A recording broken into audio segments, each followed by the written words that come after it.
Yeah. Hey, everybody. It's me, KD, back for another episode of Girl on Fire.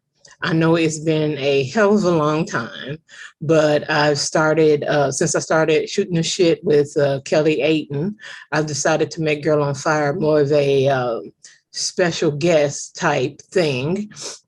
So, and with me today, I have a special guest, Renee Dahlia, who is going to grace us with her lovely Aussie accent. So that should be fun. And she's actually somebody who likes spicy food. So I don't think I'll be intimidating her this go around. Maybe, and then I have Brenda Murphy next time. So definitely not. We'll just have to chit chat and make it interesting that way. So so everybody, here's Renee. Say hi, Renee. Hey. Nice to meet you. We chat on Facebook from time to time. And I see you in a lot of the groups that all the authors seem to take part in. So it's nice to actually meet you face to face, kind of, sort of. Yeah, I mean, Facebook and other social media, it's a great way to connect with people all around the world. And I think being in Australia, we're a really long way away from everyone else. Yes. So yes. It's handy to have that sense of connection with, other authors and yeah. Yes, I agree. And I had no idea you were Australian until I think when we were doing the auction that you were a part of. I think that's when you told me. Yeah, I was like, oh, I had no idea. Like I'm supposed to be able to tell an accent from Facebook anyway. That's right. I type in my accent. I know, right? Okay. Like the sarcasm font. I want that too. Yeah. Lee Winter has a tendency to write mate or something where you go like, oh, that's kind of a stereotypical like Aussie thing, or something like that. So you get that from her. So but yeah, I had no idea until you told me. But also you like spicy food. Well, yeah, I mean, I don't know. It's just something I like. I mean, there's nothing wrong with that. Not like a big backstory behind it. Well, it doesn't have to be a backstory. It's not that often. It's like I've gotten maybe a hand, maybe 2 or 3 writers on here that actually like spicy food. So you're an aberrant type of guest. So it's just like, usually it's, somebody that's like, we had to find one that's, really mild and, so it's good to have somebody where, they're like, oh yeah, I'll go pick something out and maybe we'll find something, we can try together, so it's great to have that. Yeah. I mean, I live in a suburb that's really culturally diverse. We have a lot of Asian, Australia is close to Asia anyway, but we have in our suburb, we have a lot of Asian shops that have lots of different types of spices. So I think you send me pictures. That type of food anyway. So yeah, because of where we live. I've not tried. I was actually like they have we live in bumfuck Louisiana, and they don't really have. We have our, I guess you could call them your continental sections in the supermarket, whatever. Yeah, the international section. Yes. Where they have Spanish and Asian and all that clumped together. It's like side by side. I know. So we have like Asian, but all the types all mixed together. You kind of got to hunt through it. Like, well, I really want some like Sichuan pepper sauce, but it's right next to the Japanese mayonnaise. I know, right? It's just like and then there's not all the like Indian, Pakistan, Bangladesh all mashed together. Yes, exactly. So it's just like we don't have those little shops you can go to where if you're hunting for something specific, some kind of spice or something, you can only find a specialty shop. I wouldn't be able to find it here.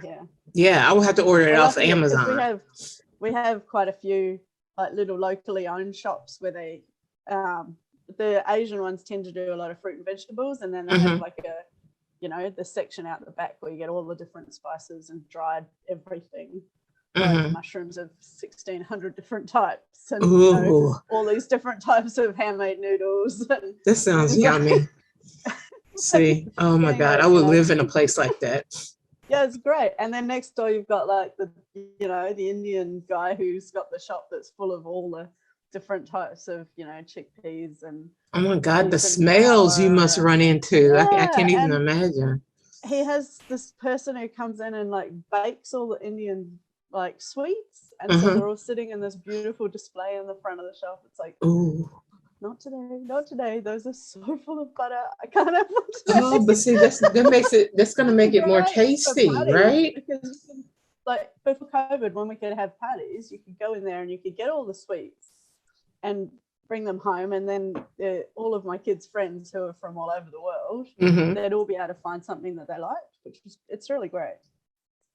Okay, I envy you that, definitely. So I think we're what? lucky where we live. Yeah. So what kind of hot sauce did you get? So Hold I it got up this for us. one, Okay. And which hers is a lot bigger really than mine. This is generic, just the but spicier version of that same hot sauce.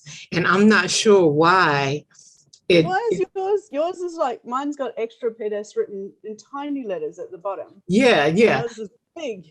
But Yeah, and it's exactly. So it's the same hot sauce, everybody. It's just written a little bit differently. And it's supposed to be the extra, extra spicy one. It's made in Indonesia. Yeah. Mine's made in Indonesia, yeah. Yeah. Mm-hmm. See, yeah. It's the same thing. And mine is a little plastic bottle. Hers is a nice big, it looks like one. glass bottle. Yeah, so it's got like nice little indents and it's quite cute bottle actually. So I'm looking forward to this. I have no idea what's in it, and it doesn't. I'm trying to. It doesn't really say. It doesn't. Oh, it does, but 39% chili, sugar, water, garlic 6%. Okay, and well, a bunch of random stuff. Mine is in a different language, so I really don't know what's in it. And I'm not even going to try to pronounce any of this stuff. I don't speak Indonesian, so I can't help So yeah, I don't even want to embarrass myself. That it says air. I don't know what that means in Indonesian. Air. I don't know, but yeah, what do you have that you're going to put your sauce on? So I just made some little prawn dumplings, which I didn't actually make. I just got them from a packet, but they're very cute. Ooh, oh, look, she got chopsticks and everything to go with it. Oh, I'm slumming it, everybody. I just have my little plastic spoon, that I usually have. I broke my shot glass that I used to use. It fell off my desk and it broke. As a matter of fact, the hot sauce shells my wife made me, one of them broke and it crashed down. And it broke all the hot sauce that was on that shelf, and it took out my shot glass as well. So I'm back to my spoon. Yeah. So I'm back to my spoon and my sauce. I'm being a purist again, I guess you could say, whatever you want to call it. So I'm going to put a little sauce. Hopefully it comes out okay. Doesn't squitch all over my laptop. It's not that hot. It's got a bit of an afterkick. But... Really? Mine is supposed to be extra hot, so we'll see. Yeah. What is is it tasty? Yeah. It's pretty good. Okay. It's like sriracha, but not as not quite as sweet. Yeah. Bit more of a afterkick. It's good. Yeah. Yeah, it's interesting. It's a little thicker. It has like it doesn't like exactly slide off your spoon. No. So it is thick like sriracha. It's a little thicker than that though. And it's got a little sweetness to it. And it's not mine. Let me see. No, it's good. It's got a nice chili kick at the end. It's almost, probably a little bit too sweet. I don't like that. Maybe, yeah. Yeah, a little bit too sweet. Be good with some, add a bit of soy to it. Yeah, definitely. Maybe to add it to a marinade or something. Yeah. I'll definitely use the whole bottle anyway. Yeah. So that's good. I could use that. But yeah, I'm kind of disappointed. I was expecting the heat to like blast me away or something. No, it's not that hot. That's always the thing with these things. They're always like super extra hot. And you're like, really? I know. It's like I've never there's only a couple of sauces that I've had when I've done this show that have been like so hot that I was like, oh my God. So, and that hasn't happened in a long time. And I've had some really nasty sauces too. So I'm glad this one is actually this one is actually good. Yeah, no, So it's pretty good. it would probably be good on some eggs too. Oh yeah, that'd be good. Scrambled Mm-hmm. eggs, bit Mm-hmm. on top. Yeah, just a Yeah, little that'd be bit. nice. Cheese eggs, I think it have to be cheese eggs or something like Yeah, that. something just to get rid of that little bit of sweetness. Yeah, Yeah. exactly. Okay. So if you guys, like disappointing extra spicy sauce from Indonesia, It's mid spice, I would say. Not peak. this one is for you. You can order it on Amazon if you want. So, yeah, that was kind of disappointing. It's tasty. It is tasty. Maybe it's the spicy sauce that people would have if they don't really like spice, but they want to say, here's my extra hot. Like, It says oh my extra hot on God, the bottle. it's so hot, and you just kind of look at them, you're like eating and you're like, uh-huh. Yeah. It's a good kind of introduction hot Yeah, sauce, it is. And it has some nice flavor. So that's a big thing too. Because a lot of time with hot sauces, it's just heat. Yeah, it's that's just right. heat. And you want taste. I find that disappointing when it's just heat. Yeah, so, me too. Definitely. I want some flavor here. Yeah. So yeah, it's got 8 out of 10 on flavor, maybe 3 to 4 out of 10 on heat. Very good. I like that. You gave a little scale and everything. You didn't have to ask. Perfect. Okay. So moving on. So I found your website. Yeah. Because I was kind of nosy and I was like, doing its job then.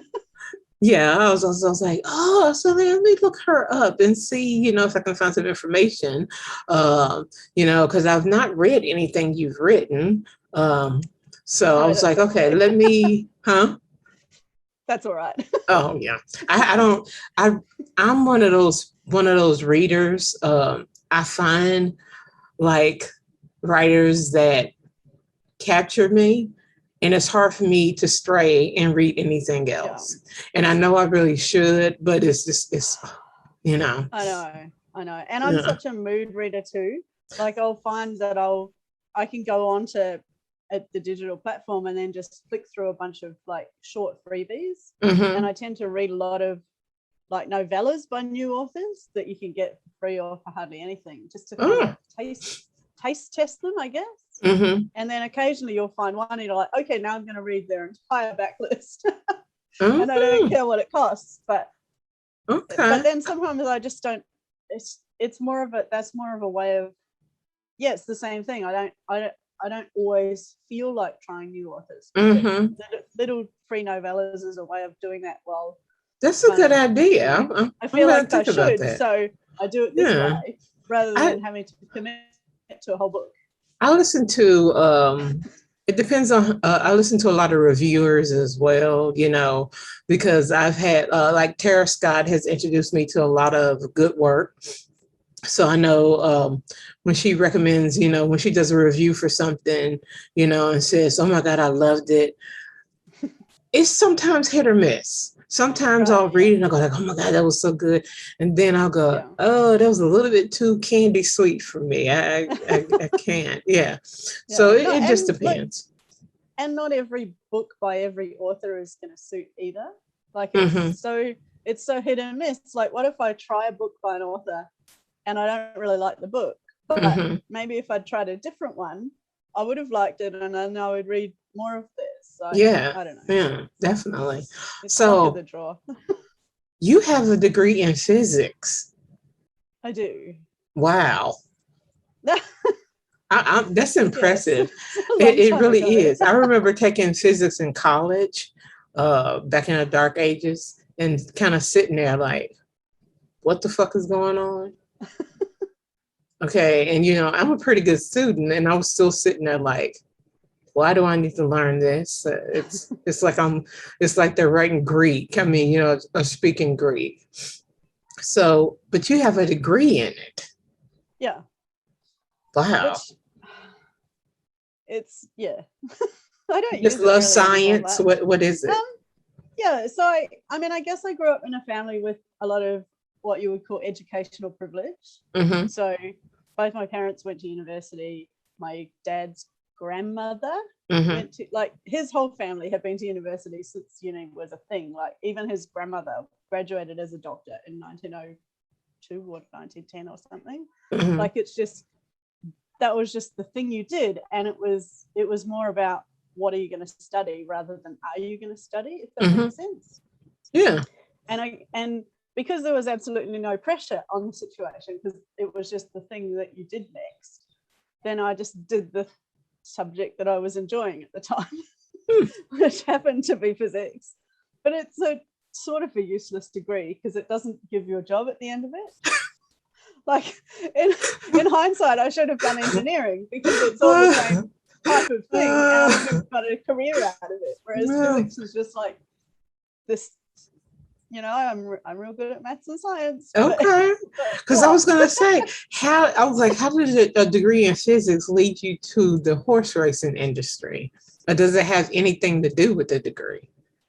Well, yeah, because I started out doing data analysis work. So after my degree, I worked in a bunch of infrastructure companies like gas, like natural gas production and electricity and stuff, and just doing data analysis. And then, and horses has always been my hobby. I worked with race horses when I was at uni to all the way through. And so then it kind of just merged together, this sense of having worked, as in America you call them hot walkers, but in Australia we call them strappers. Which there's a long historical reason for why we call them that, but anyway. But basically the person who like picks up all the horse shit and brushes the horse and saddles them up for the rider and walks them after their exercise and and all that ordinary groundwork stuff. That's what I used to do. Okay. And then I kind of had an opportunity at a certain point in my career to merge the two together and start doing data analysis for racehorses. Wow. And yeah, like, it's kind of a weird niche thing, right? I know, right? It's just like, oh, what do you do? I do data analysis for racehorses. Yeah, right. So a lot of it is, some of it's punting based, and some of it, I got really into the breeding side of it. So the analysis of pedigrees and really technical stuff like the how, I don't even know how you describe to someone who knows nothing about horses, but things like the how good a broodmare was as a racehorse and what impact that has on the quality of stallions she goes to and the quality of her offspring.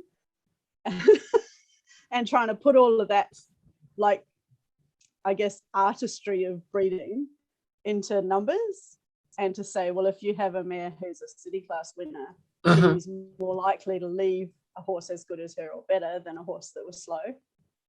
That is interesting. That is very interesting. Who would have thought it? It's horse racing is this mega global industry that lots and lots of rich people do, and there's lots of money for people like me to do odd little studies for things. Yeah.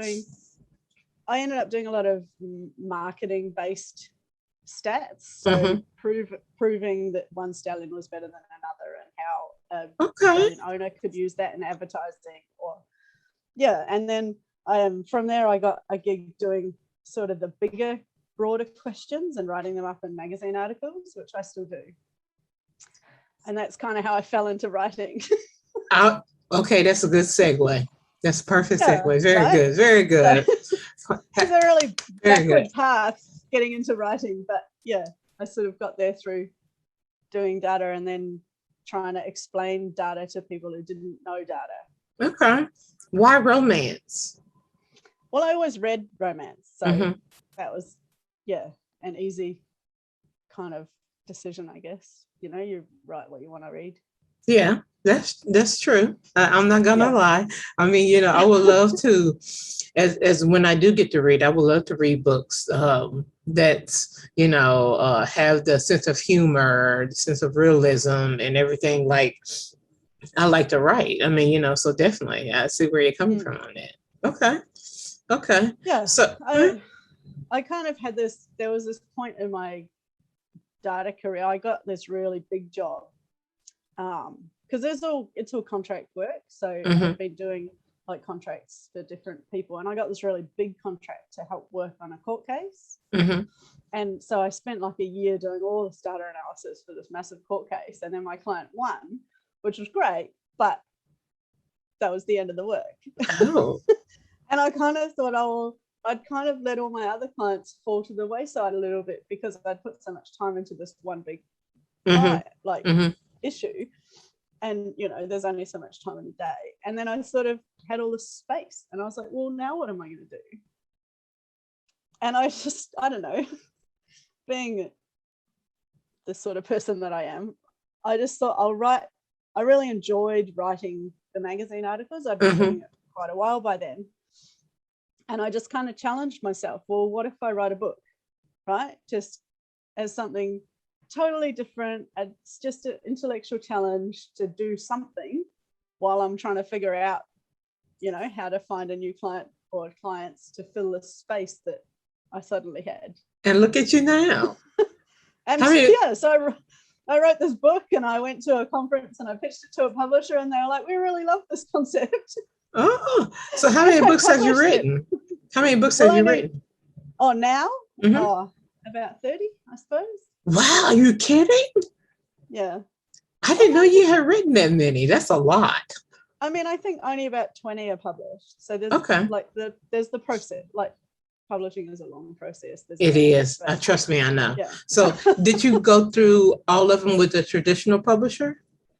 The first 3, I think.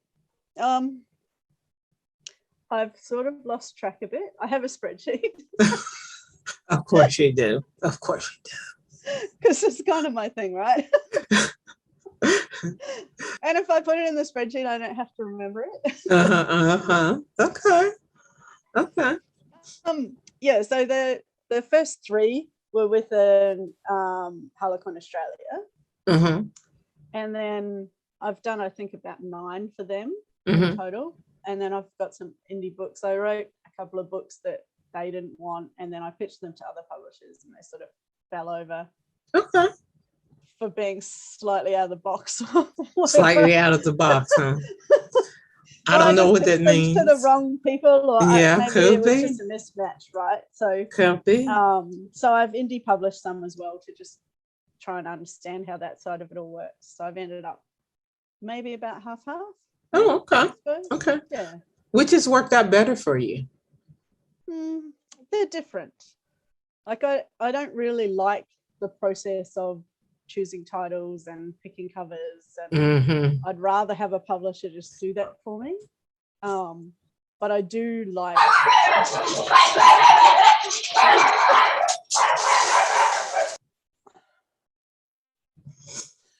Okay, well, all that. Oh my God, I can't believe you've written that many books. But that flabbergasts me. I mean, you know, it's just like I'm just trying to get to number 7.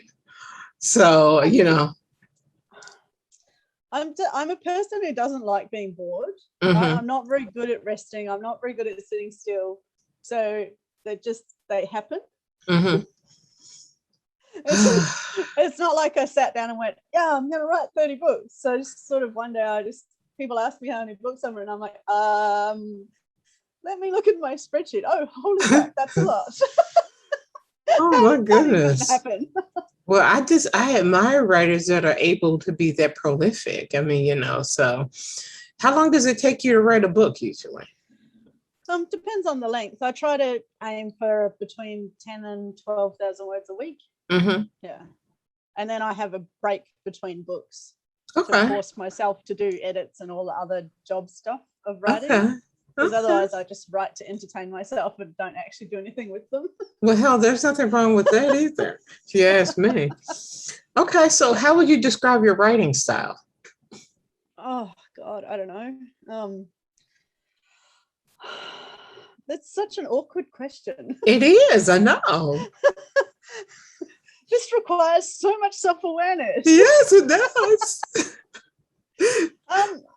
I mean, I guess I'd like to say that it's a bit like me. Like I tend to have an idea that's when I start a book that's based on a question that I'm puzzling over, like, or something that's happened in the world. So when I wrote Her Lady's Honour, there were a whole bunch of domestic violence murders in Australia, and I was really pissed about that. And that anger kind of went into that book.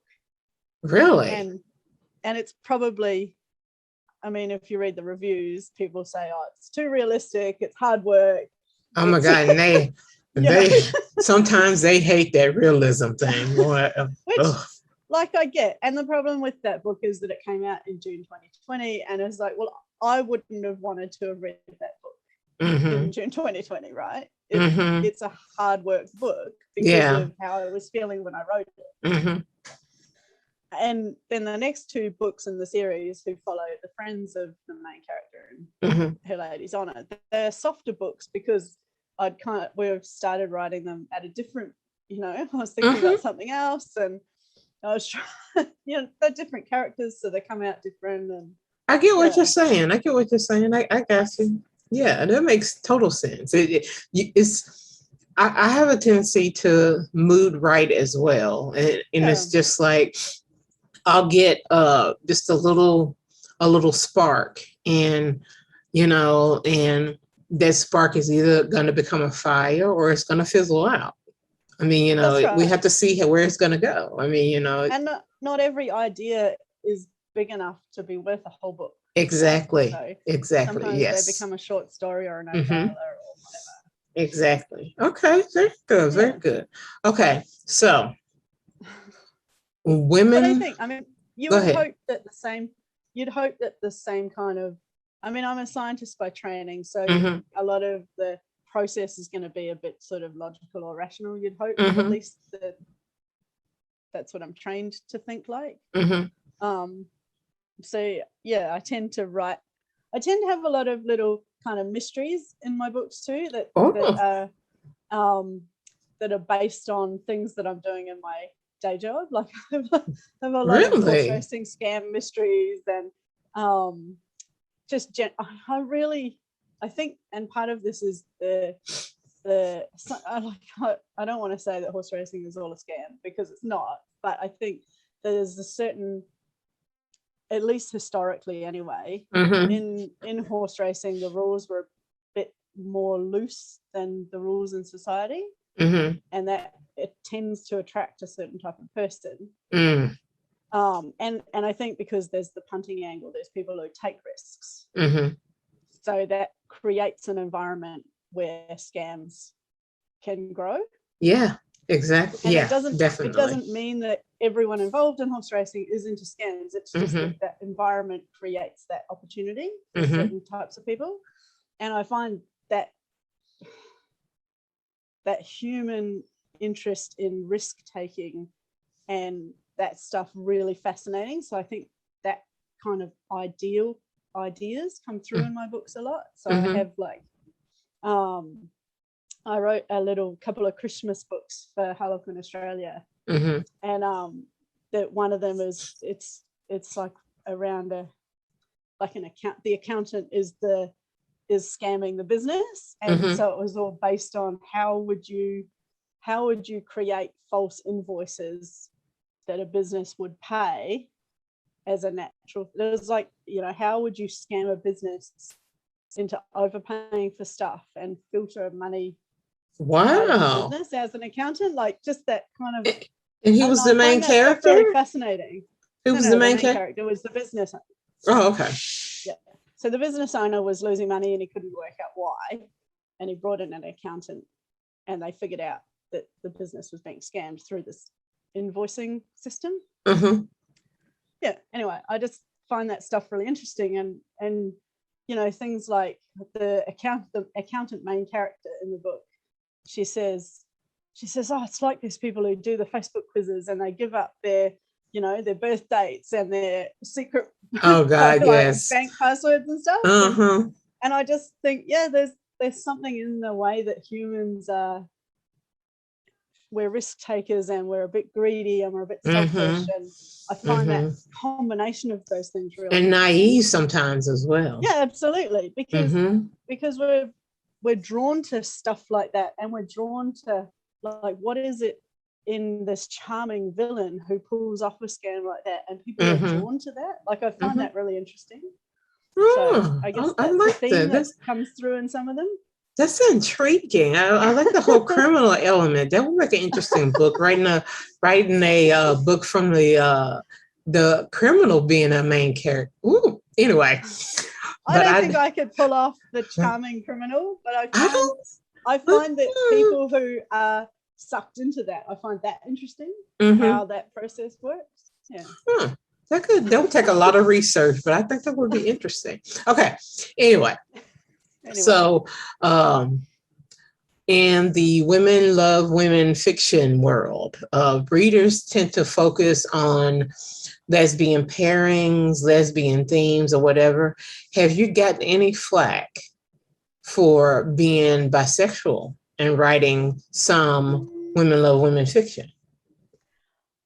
I think you see it in social media groups every now and then, but I haven't really seen it in the reviews on my books. But I'm pretty open in the marketing about whether it's a lesbian romance or a bisexual women loving women romance, or whether it's any other type of pairing. So maybe that just pre-filters out that stuff. I don't know. Maybe. I mean, maybe you just lucked out. I mean, you know, I just don't have much of a market because I write all over the place.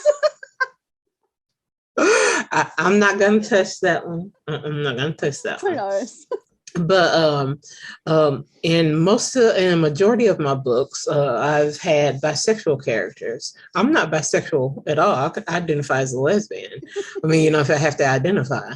But it never occurred to me that there would be an issue with me writing a bisexual character who was attracted to men and women, you know, when she was attracted to men and women. I mean, you know, so, but yeah, I got a lot of flack here and there about, you know.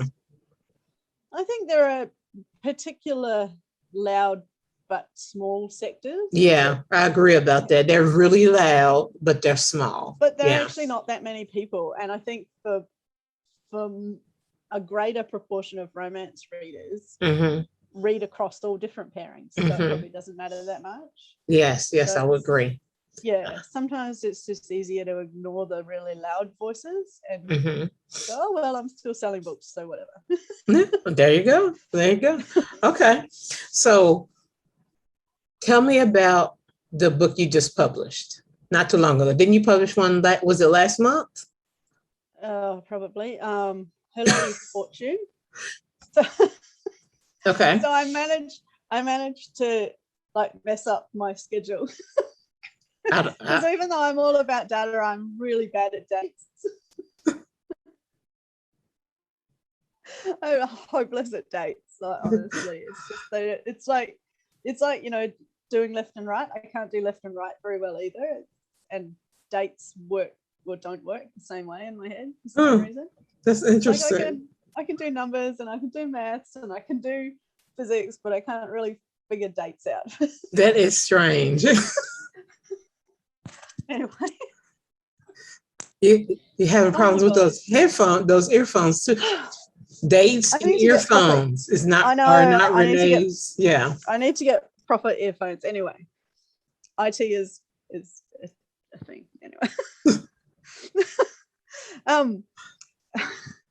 So I joined an anthology. I've got a friend who does this really great. She's really good at organizing anthologies. So we've done quite a few together now. So I joined one of hers, and she's like, "Yeah, we'll come out in July." I was like, "Okay, cool, no worries." And then I set up my schedule for Her Lady's Melody and Her Lady's Fortune, and Her Lady's Fortune was like, "July, that sounds good."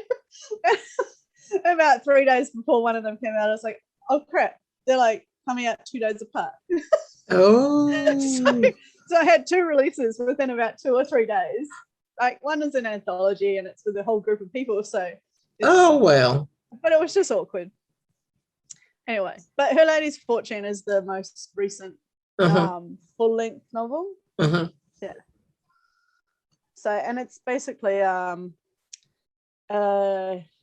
it starts before World War One, and these two women have a they go to like a friend's house and they have like a one-night stand kind of hook up before World War One, and then the war breaks out and they don't see each other for the war, and they're kind of working, like Priya works in her family business and Rosalie runs a bank, so they're pretty high powered. She runs a bank. Yeah. Before, and she's not the first one. I based her on now I can't remember her name, Lady Childs, who ran a bank in the Regency. So she's like 100 years later than the first one. Oh, okay. And I mean, look, it's an unusual thing for a woman to do in 1912, but it's interesting as hell too. Historically, it's not, but it's there's fiction. Historical precedents for it. It's right? fiction. So, it's fiction. Yeah, it doesn't have to be, Yeah. But I like the idea that it's fiction based on the fact that people actually did those jobs. Anyway, so the book so you have the prologue, which is the one night stand before the war, and then the book starts after the war when they have to work together. And so the Priya starts, so she's running a charity where they build houses for war widows, but she wants the bank involved so that the bank can do like small loans for these women to help get them started. And yeah, so they have to work together, and then there's a whole bunch of kind of, Priya has all this kind of guilt about the war because her family was in shipping and they made all this money, and she's like, I'm responsible for all of that. So she kind of has to deal with that, if I profit from war, am I worthy of love? Is her question. Okay. And Rosalie is an older woman who's run a bank for years, and she's kind of got this sort of stoic, push the whole world away because that's how I survive. Oh, Ice Queen type stuff? Kind of, yeah. Like, yeah, so then they sort of have to work out they've obviously got a lot of chemistry because they had a one night stand ages ago, and that sets that up, which is a bunch of tension. But then they have this kind of dealing with the way that they coped with the war together. Okay. Yeah. Okay. So what did you love about it? I really liked writing an older woman who had a strong career, and the sense of what she'd had to sacrifice in her own life to be able to maintain that career, and the challenges she'd had to prove herself worthy. And then that kind of sense of almost emptiness or loneliness in that I've given up so much of my personal self to have this thing. Is it worth it now that I'm older? Oh, that's very deep. And then the whole, Priya, like, we had this one night stand, and she's really young and she's hot, she's vibrant, and she's got carrying all this guilt that I don't really think is a thing, and and kind of, the older woman sort of saying, well, do I want to get involved with someone who has all this crap to sort out? But all that baggage. Than me, right? She's also younger than me, and maybe when she sorts it out, she'll realize that it doesn't work. Right? So there's doubt from the older woman too, which is, anyway, it was fun. It's interesting kind of putting those two ideas together and seeing where it goes. What did you hate about it?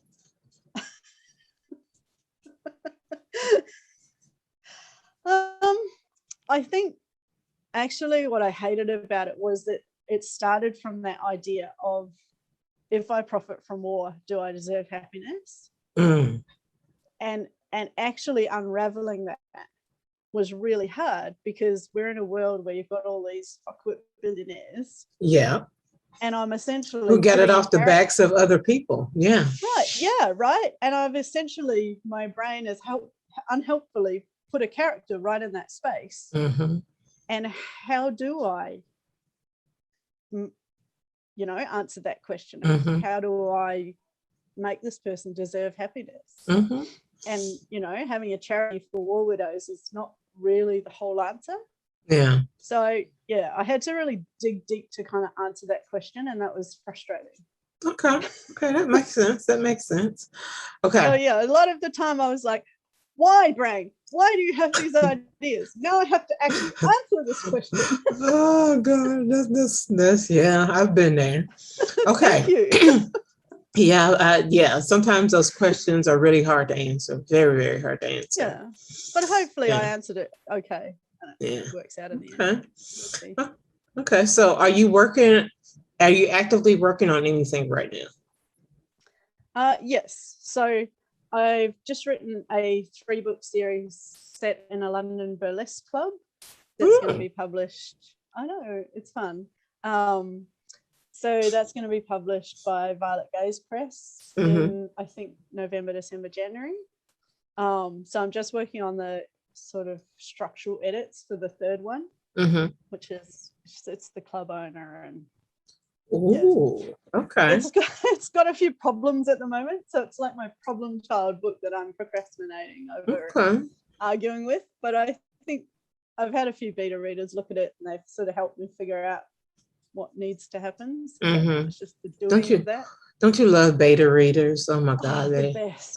They're sent from heaven, I swear. It's so good because you're just like, this book doesn't work and I don't know why, and I'm scared of it. Yes, exactly. And it's destroying me. Exactly. And they read it and go, oh, well, you're worried about this thing, which isn't a thing, but you should be worried about that thing. Or like, this doesn't make sense if you're putting it there. So maybe if you try this, and exactly. Yeah. I use at least 2 or 3 as I'm writing. So definitely. Okay, so that's fun. So I'm you do a lot of research? I went to some burlesque shows. Did you really? Yeah, it was fun. So we had because we've sort of in Australia have not had that much COVID. We've sort of had, we've luckily had periods over the last 18 months where we've been pretty free to go out and do stuff. And so I wanted to kind of get out of my shell a bit after the first sort of lockdown. So I went to a burlesque show just for something totally different, and I just loved it. It was just the most, and I just thought, and it was in this little pub that was upstairs above a shop, and it had this real 1920s vibe, and I just thought, I have to write this into a book. Oh my God. And so I wrote this whole series. That's a mood. I like that. I can see that going on in my head as you're describing it. I like that. I can hear the music and Okay. And they had like a live pianist while people were dancing. It was great. So that's sort of where the idea came from. And then I thought, well, if I set it in London and I set it in a contemporary world that's sort of post-COVID where people are vaccinated, then I can kind of play with some of the ideas of how the lockdowns have impacted characters. Oh, okay. So that's sort of a sub-theme that runs through it. Okay. Oh, okay. Incorporating all that craziness. Okay. Which is, maybe people don't want to read about that. They're just like, oh, no COVID. Oh my God. No COVID world. I'm sure. I mean, the fact that you're going past it, and I hope so. I think that'll help a lot. Okay. And there's a little bit of fantasy in that, I guess, because you're imagining a post-COVID world, which we aren't really in yet. So, no, I don't think we'll be in that anytime soon, unfortunately. Unfortunately. Okay. So you were talking about earlier about, you get in moods where you want to read certain stuff. Do you like to read fluff? What does that mean? Like, just the happy-go-lucky, everybody's likable, type stuff, Yeah, I read all over the place. Do you really? Okay. Yeah. Okay. Do you have a favorite genre? Well, I pretty much only read romance and nonfiction. But no, I mean within a romance. Within romance. Well, I really only read contemporaries and historicals. I can't really get my head around paranormals, and I don't really like science fiction. Tends to have too much world building for me, and not enough science. There's no such thing as too much world building. I'm messing with you. Oh man, I read Alyssa Cole's latest book a while back when it came out, the lesbian one, and I was so disappointed because it it took so long for the romance to happen. I was just like, I want to love this book. I love everything she writes. I love the way she writes. I read, I listened to actually. I love her books so much. And this one book just didn't work for me. And I was so annoyed. I was like, come on, I want this book to work for me. But maybe it was just a mood thing. Maybe if I read it again in a month, it'll fit. Like I want it to work. So maybe I've read only one book by her. And well, it was an audio book, and it was about, it had a mystery, and it was about gentrification and all that stuff. That's a great book. Yeah, the murder one. Yeah, it was really good. So clever. Oh my God, I couldn't stop listening to it. It was just so good. And I kept thinking, I really need to read her stuff. I said, I really need to take the time and listen to her stuff, because I very seldom do I actually read. I listen to audiobooks on the way to work, when I have the time and stuff like that. So, but I really like the way she writes. I really like it. I mean, she writes across a bunch of different parents as well. But there's one called Once Ghosted, Twice Shy.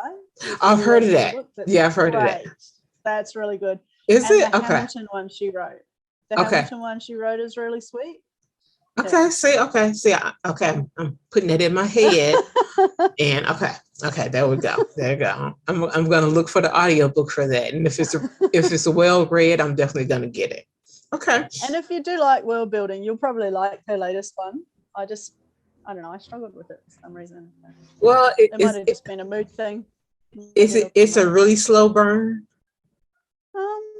Sorta. I just think one of the heroines is really annoying. Oh, well, yeah, that could ruin the whole thing. Which, that could definitely ruin. But maybe that was just a mood thing. Maybe I was just annoyed in real life with someone who was similar. That could be true. Do you have a favorite author? No. No? I have 12 favorite authors. Yeah, that's how I have a handful of people I like to read.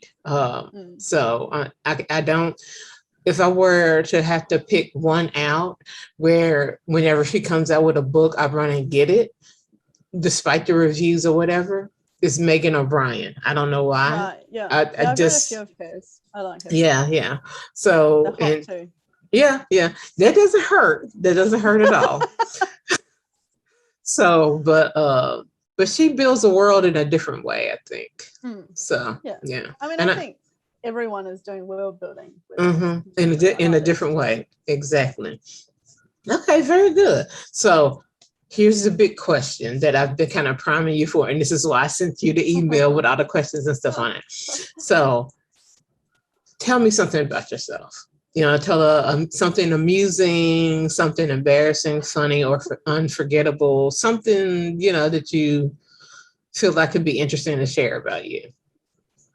Well, usually my go-to on this is that my dad is a real Russian baron. Wow, really? Yeah, I mean, obviously not now because the Russian Revolution happened at 100 Well, no, but it's not something you hear every day. But yeah, so my dad's dad was born in Russia as the heir to a title. Wow. About 6 months before the Russian Revolution happened, and then that sucks. To run away. Oh, yeah, right. Sucks. That's what Alpo used to say. He's like, "What's the point of this title if there's no money?" I know, right? And look, I mean, like it's a great piece of historical interest, but when you really dive into the Russian aristocracy, you're just like, a lot of those people were not good people. Like, this is not something that you can be historically fascinated by it, but it's not actually that not all my relatives are people to be proud of. Oh yeah, we all have those on our tree. Yeah, some of them are fascinating, like the opportunity that these people had and what they did with it were great. Like, there was a guy who set up an electrical company, and he was born in Russia. He worked as the Russian consulate to England, and then he became friends with Maxim, and they set up an electrical company and got sued by Edison. Really? I was just like, it's like crazy lives that these people led. Well, that's my claim to fame. I got sued by Edison. I got sued by Thomas Edison. I know. Yeah. And then my dad put together like a whole book about all the family histories and stuff. And he went to Harvard to go and find the papers to verify this story, to make sure it wasn't just family law. And they won't release the papers. So it's still embargoed somehow. But presumably by the Edison estate. But that's insane. So it's like this crazy historical thing. Talk about holding a freaking grudge. My God. I know. Anyway, it's bizarre. Okay. And it was funny because my grandmother, she was like, "Oh, we don't talk about Nikolai because he was one of those damn gun runners." Because he had this electrical company with Maxine, and Maxine invented the machine gun. Then my great grandmother was really upset about this, which is logical. So she was like, well, he's the bad uncle. We don't talk about him. Okay. All right, my God. Talk about having some interesting branches on your tree. It's some pretty crazy stuff. That's a book right there. Anyway, but that's not really about me. It's like just a default great story. Well, okay. But see, now you got to give me something about you. God, I don't know. Well, what beats, worked with racehorses, has a physics degree. No. Lots of books. I don't know. You tell me. I'm putting you on the spot right now. I mean, I think if you were going to talk about what's the core of me, I'm a person who is fortunate enough to grow up in an educated family and with a lot of what's the word? Curiosity and so I've kind of have that privilege of intellectual curiosity, if that makes sense. I got so you. Yeah, it is a privilege. It very much is. And I didn't always realize that. Like, I just thought this was how everybody was until I went to uni, and people are like, no, I'm like the first one in my family ever to come to uni, and this is a massive deal. I'm like, what? That's still a thing? Doesn't everybody go? It's like, man, what a crazy privilege I had and I didn't even know about. But I think that's the thing with privilege, right? Like, you don't know that you have it. No, you have it. And that's maybe why people who are privileged get their backs up and get all upset when it gets pointed out, because it's like, well, you don't actually know that you have it. And it takes quite a lot of work and self-awareness to figure out that it's something special. Yes, it's a hard thing to admit. It very much so. Okay. So I guess a lot of my life journey has been unraveling that. Okay, interesting. Very good, very good. Well, it has been a pleasure to meet you and to chat with you. So good luck with the book that's already been published, or the books, I guess you could say. So whenever you want to come on again, and let's find a hotter, more interesting hot sauce next time, but yeah, you're welcome anytime. You've been a great guest. So thanks for joining me. Thanks for having me. It's been fun. Okay, everybody. So thank you for joining me for this episode of Girl on Fire. Like I said, the next episode I think it'll be mid-September, it's going to be Brenda Murphy's going to be back. And she's already sent me a hot sauce that we're going to try. So I'm excited about it too, because I know that sauce is going to be spicy as hell. And I know it's going to be tasty because she's really good at picking them. So maybe I'll be better next time, Renee, at picking something, for us that you can get, where you are too. So, okay, everybody, thanks for joining me. I'll see you next time.